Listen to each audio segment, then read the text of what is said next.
అంటే నీకు heart attack వచ్చిందా? అంటే దానంతటదే రాలేదు, నాకు నేనే తెప్పించుకున్నాను. అర్థం కాలేదు. నీకు నువ్వు తెప్పించుకోవడం ఏంటి? అది ఆదిత్య తులసిల శోభనం ఆపడం కోసం నేను మైల్డ్ స్ట్రోక్ వచ్చే టాబ్లెట్స్ మింగాను. డాక్టర్ అనిత గారు మీకు ఇచ్చిరమ్మన్నారు మేడం.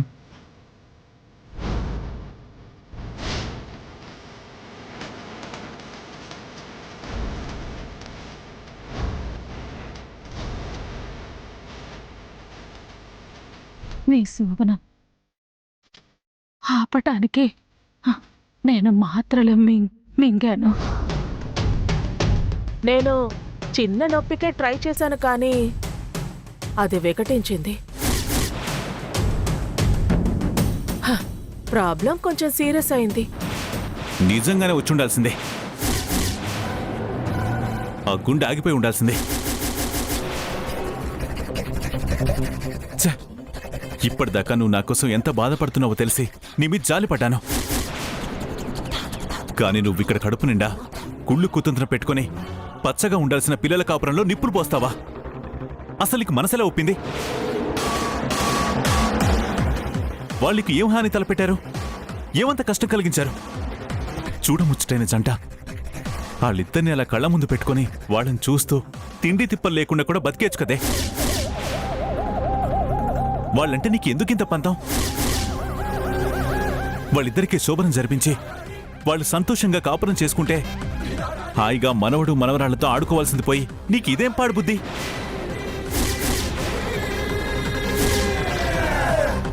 నేను ఇంతే. నేను ఇలాగే ఉంటాను. నాకు నచ్చినట్టే ప్రవర్తిస్తాను.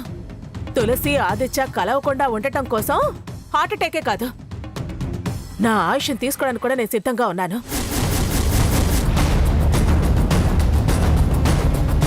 ఆ తులసి విషయంలో ఒక్క అడుగు కూడా వెనక్కి తగ్గను. ఎవరు ఎన్ని చెప్పినా నా పద్ధతి మాత్రం నేను మార్చుకోను.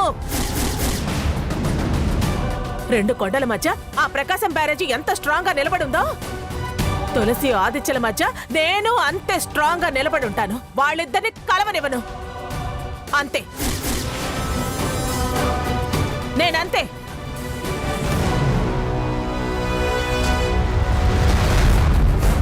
తులసి ఆదిత్య కలవకుండా ఉండటం కోసం హార్ట్ అటాకే కాదు, నా ఆయుష్ని తీసుకోవడానికి కూడా నేను సిద్ధంగా ఉన్నాను. కృష్ణానది నీళ్లు తాగి పెరిగింది కదా, ఈ పంతాలు పట్టింపులు దీని నరనరాల్లో కొలెస్ట్రాల్ పేరుకుపోయి ఉన్నాయి. అవి వదిలించాలంటే తులసి చెప్పిన మందే కరెక్ట్.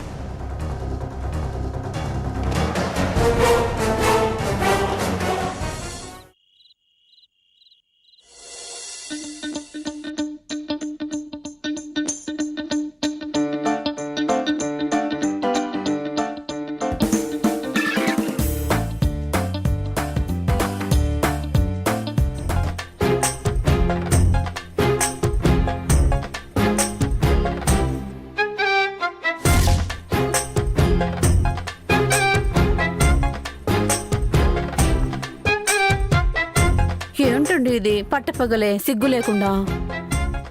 తలుపు తీయండి, ఎవరైనా చూస్తే బాగుండదు. ఏం మాట్లాడుతున్నావు పాప? ఇప్పుడు మనం ఉన్న సిచ్యువేషన్ ఏంటి? ఆ సిగ్గేంటి? ఏమన్నా మ్యాచ్ అయిందా? మరి తలుపు ఎందుకేశారు? కంగారులో వేశాను. ఎందుకా కంగారు?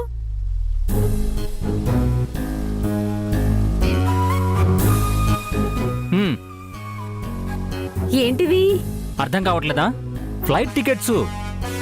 అదర్థం అవుతుంది, ఎందుకు అంటున్నా. హనీమూన్ కి. చిపాడు సిగ్గు లేకపోతే సరి. ఈ ఏజ్ లో మనకి హనీమూన్ ఏంటి? పాపా నీకు దండం పెడతానే, ముందా మెలికలు తిరగడం ఆపవే. నాకు లోపల నరాలు మెలికలు తిరుగుతున్నాయి. ఎందుకు? ఎందుకేంటి? ఈ ఫ్లైట్ టికెట్స్ దాక్షాణి ఇచ్చింది. వీటిని మనం తీసుకెళ్ళి ఆ తులసికి ఆదిత్యకి గిఫ్ట్గా ఇవ్వాలంట. వాళ్ళిద్దరినీ ఊటీకి పంపించాలంట. బాబోయ్, ఈ మాట దుర్గమ్మ వింటే ఊరుకుంటుందా? మన మీద శివాలెత్తిపోతుంది. అదే కదా, ఒకవేళ ఇవ్వకపోతే దాక్షాయిని చంపుకు తింటుందే. మరిప్పుడు ఎలా అండి? అడకత్తెరలో పోక చెక్కలా అయిపోయింది మన పరిస్థితి. ఏదైతే దయ్యింది, దాక్షాయిని కంటే దుర్గమ్మే బెటర్. ఇక్కడైతే మనకి తులసి ఆదిత్యల సపోర్ట్ కూడా దొరుకుతుంది. ఎంత సపోర్ట్ ఉన్నా ఆ దుర్గమ్మని తట్టుకోవడం కష్టమే కదండి. ధైర్యం చెప్తామని నీ దగ్గరకు వస్తే ఇంకా భయపడతావేంటి పాప? చూడండి, ఏది జరిగితే అది జరిగింది. మీరు ధైర్యంగా ఉండండి. ఇప్పుడు మనం నది మధ్యలో ఉన్నాం. తులసి నావలాగా మనల్ని మునిగిపోకుండా కాపాడుతుంది. కొంచెం కష్టపడితే ఏదో ఒక దరికి చేరతాం. అప్పటిదాకా ప్రాణాలు ప్రవాహంలో కలిసిపోకుండా కాపాడుకోవటమే మన బాధ్యత. హ, ఇప్పుడు ధైర్యం వచ్చిందా? కొద్దిగా వచ్చినట్టుగా ఉంది. అయితే గుండె నిండా గాలి పీల్చుకొని పదండి. హ్మ్. పదండి.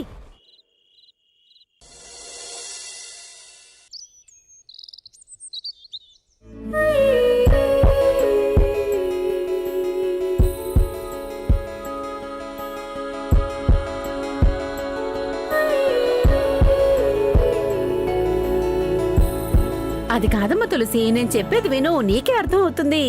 అది కాదు మమ్మీ. ఇది ఎంత అందంగా ఉంటుందో. మేకప్ వేసుకోదు, కనీసం పౌడర్ కూడా వాడదు.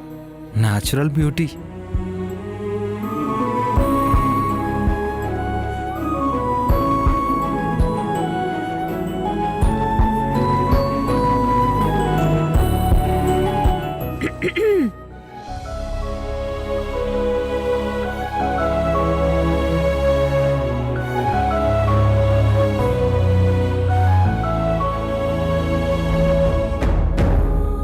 అందంతో పాటు మంచితనం, హెల్పింగ్ నేచర్, అస్సలు యాటిట్యూడ్ చూపించదు.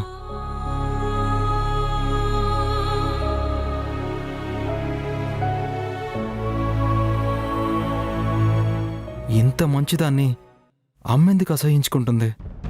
ఏం చేసిందని? తిట్టినా కొట్టినా పడుంటుందనా? చా. ఆదిత్య,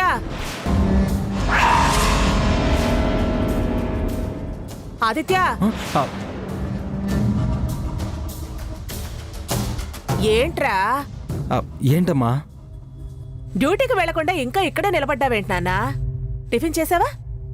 చేశానమ్మా. మరెందుకురా ఆలస్యం? వెళ్ళు వెళ్ళు వెళ్ళు. వెళ్తున్నానమ్మా. వెళ్ళరా, ఇప్పటికే లేట్ అయింది.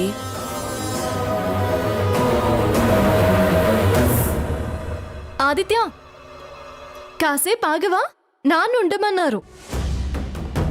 ఏయ్, వాడికి డ్యూటీకి టైం అవుతుంది, వెళ్ళనివ్వవే. ఏమిటో అంత ముఖ్యమైన విషయం. 100 ఎకరాలు ఏమైనా రాసిస్తున్నాడా? ఏమో, ఇస్తారేమో. ఆ, 1/2 కిలో మైసూర్ పాకే కొనలేని మొహాలు మైసూర్ ప్యాలెస్ రాసిస్తారట.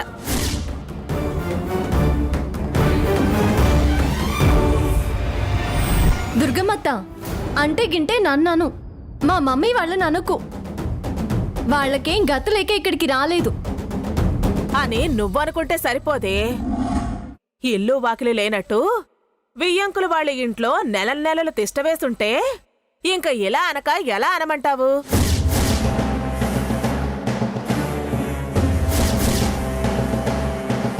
అమ్మా, ఏంటమ్మా మాటలు? వాళ్ళు వింటే ఏమనుకుంటారు?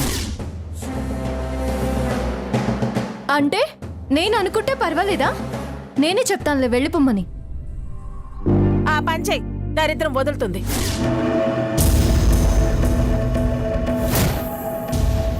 అల్లుడు, సారీ బాబు, దారిలో కొంచెం ఆలస్యమైంది. పర్వాలేదు మాయా, చెప్పండి. ఎందుకు వెయిట్ చేయమన్నారు? ఏం లేదు అల్లుడు, ఏదో మా సంతృప్తి కోసం మీ ఇద్దరు ఊటీ వెళ్ళడానికి టికెట్లు బుక్ చేశాను. అలాగే మైసూర్ కూడా వెళ్ళండి. మైసూర్ ప్యాలెస్ అది ఇది చక్కగా చూసిరండి.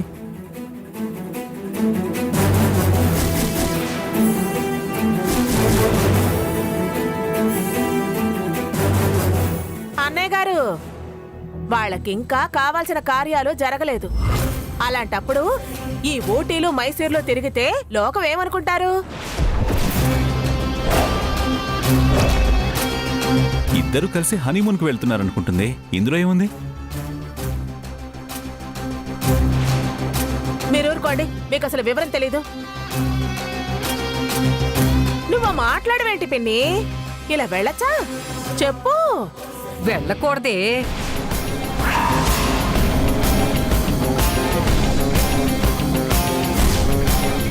అయినా మన మాట వినే వాళ్ళకైతే చెప్పొచ్చు, ఇలా తిరుమంత్రం చెప్పే వాళ్ళకి ఏం చెప్తాం?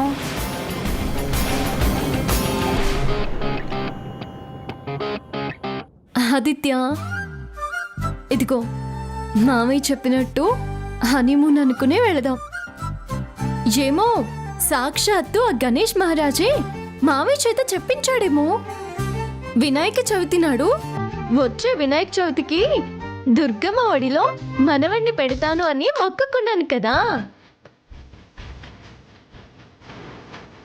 నిజమా? అవును మామయ్య, మీరిద్దరూ కలిసి ఉయ్యాల ఊగాల్సిందే.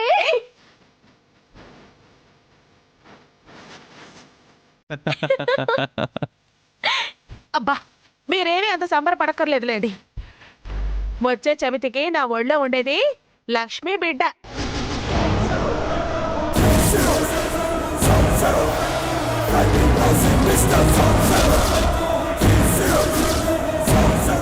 అది నీ ఒడిలో ఎందుకు పెడుతుంది దుర్గమ్మత్త? దాక్షాయణి ఒళ్ళో పెడుతుంది.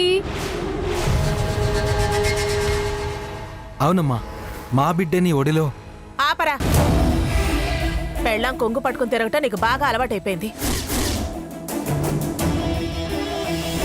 పెళ్ళాం కనిపిస్తే చాలు డ్యూటీ విషయం కూడా మానేసి మిడిగుడ్లేసుకుని దేవరించటం మానుకో. చూసే వాళ్ళకి చండాలంగా ఉంటుంది. వాడి పెళ్ళని వాడు చూస్తే చండాలంగా ఎందుకుంటుంది? ఆడేం పక్కింటోళ్ళని చూడట్లేదుగా.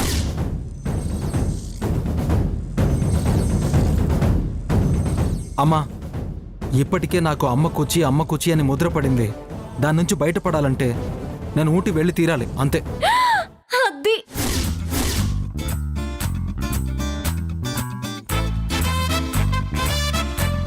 అదిరా ఆదిత్య, ఇప్పుడు నువ్వు నాకు తెగ నచ్చేసావురా ఆదిత్య.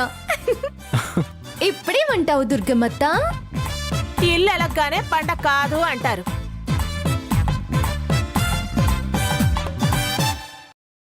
ఇవన్నీ పాత సామెతలే దుర్గమ్మ,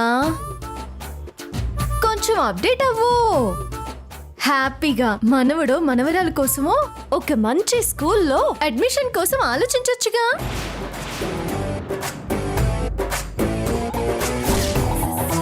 అవును దినా, ఒక పెద్ద స్కూల్లో.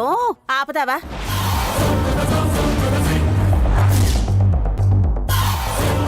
ఏదో 2 కాగితం ముక్కలు తేగానే ఊటి వెళ్ళిపోయినట్టు ఊహించుకోకండి.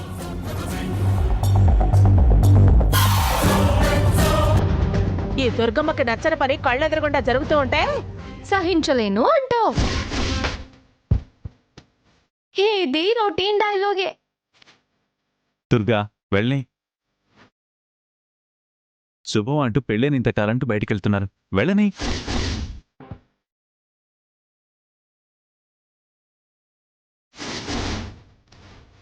అది కాదండి.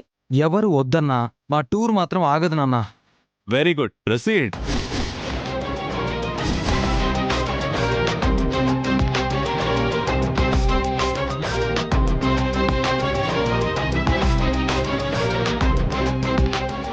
దుర్గా, మీ అమ్మ వెళ్ళిపోతుందిరా. హలోడు, ఇదిగో ఫ్లైట్ టికెట్స్. ఉండనివ్వండి మావయ్య, మీ దగ్గరే. నేను డ్యూటీకి వెళ్ళి వస్తాను. అలాగే. బాయ్ తులసి. బాయ్ నాన్న. అలాగే.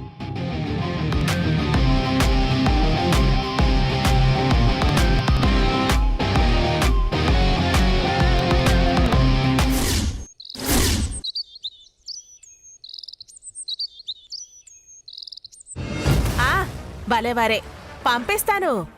మెరుగు పెట్టమని చెప్పండి. అన్ని నగలు సర్దే ఉంచుతాను. నేను రావటానికి కుదరదండి. మీరే ఎవరినైనా పంపించండి, సరేనా? ఉంటాను. దుర్గమ్మత్త, ఒక్క నిమిషం.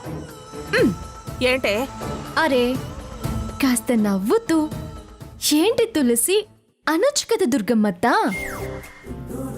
పక్కింట్లో ఎదురింట్లో అత్తల్ని చూడు, కోడళ్ళ మీద పీకల దాకా కోపం ఉన్నా పైకి మాత్రం అమ్మ వరలక్ష్మి, ఓసే కోడలి పిల్ల, అమ్మ భవాని అంటూ పిలుస్తారు. నువ్వు కూడా చాలే నీ యాదవ్ సోది. నేను అసలే తెక్కలో ఉన్నాను. ఆ తిక్కకి లెక్క నేను సరిచేస్తానులే గాని ఆ ఇంకా విసిగించులే దుర్గమ్మ. అసలే హార్ట్ ప్రాబ్లం తెచ్చి పెట్టుకున్న దానివి. నా ఆరోగ్యం మీద వెటకారాలాడితే మూతి పళ్ళు రాలు కొడతాను. ఏమనుకున్నావు?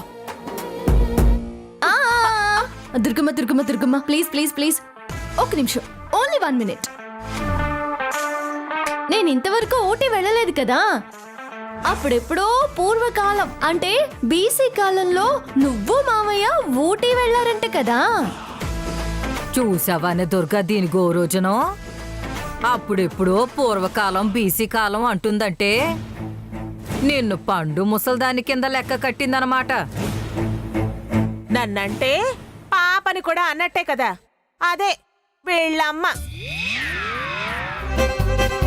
అంటే నువ్వు మా అమ్మతో సమానమా?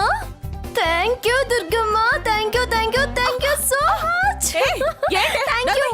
నువ్వు నా కూతురు పెట్టే అసహ్యంగాను. సర్లే గాని ఊటికి చూడు చూడు, ఇలాంటి డ్రెస్సులు సరిపోతాయా? చూడు, ఇదిగో ఇది. అదే దుర్గమ్మ, అక్కడ వెదురు, అదే వాతావరణం వేరు కదా. నువ్వు వెళ్ళావు కదా అక్కడికి. ఇలాంటివి ఓకేనా? ఎలాంటి డ్రెస్సులు వేసుకోవాలో తెలియదు కానీ ఊటీకి వెళుతుందంట. ఊటీకి సిగ్గు లేకపోతే సరే. ఓ ఇవి కావా? అయితే ఓకే, వేరే ప్యాటర్న్ లోకి షిఫ్ట్ అవుతా. దీనికి ఇన్ని జిత్తులు ఎక్కడి నుంచి వచ్చాయి? కదలదో మెదలదో. ఈ తెలివితేటలతోనే నా కొడుకుని కొంగున కట్టేసుకుంది, వాణ్ణి చవటన చేసేసింది. ఇక వాడు నా మాట కూడా వినే స్థాయిని దాటిపోయాడు.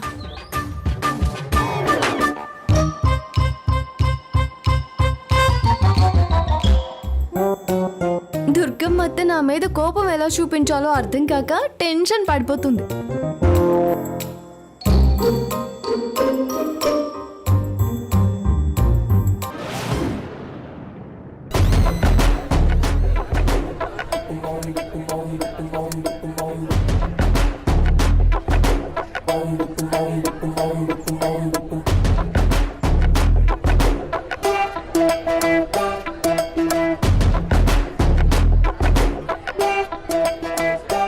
రంధ్రం పెద్దదిగా పెట్టొచ్చుగా.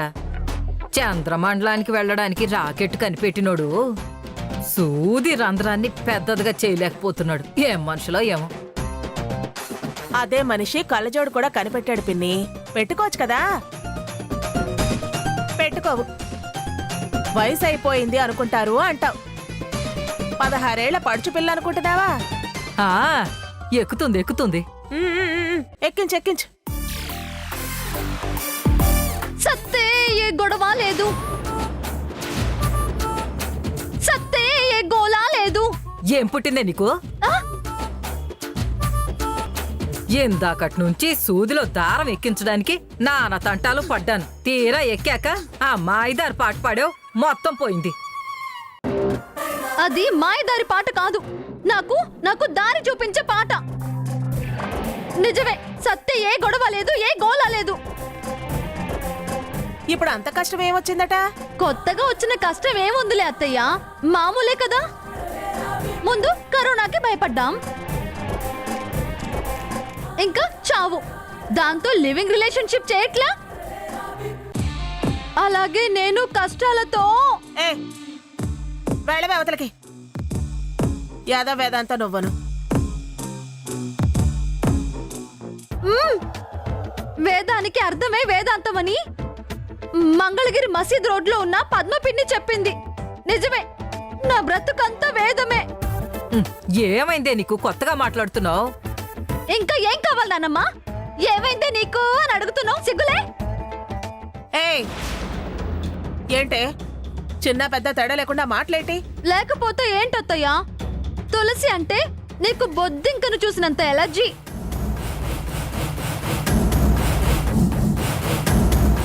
అలాంటిది హనీమూన్ కి ఊటీకి పంపిస్తున్నావు.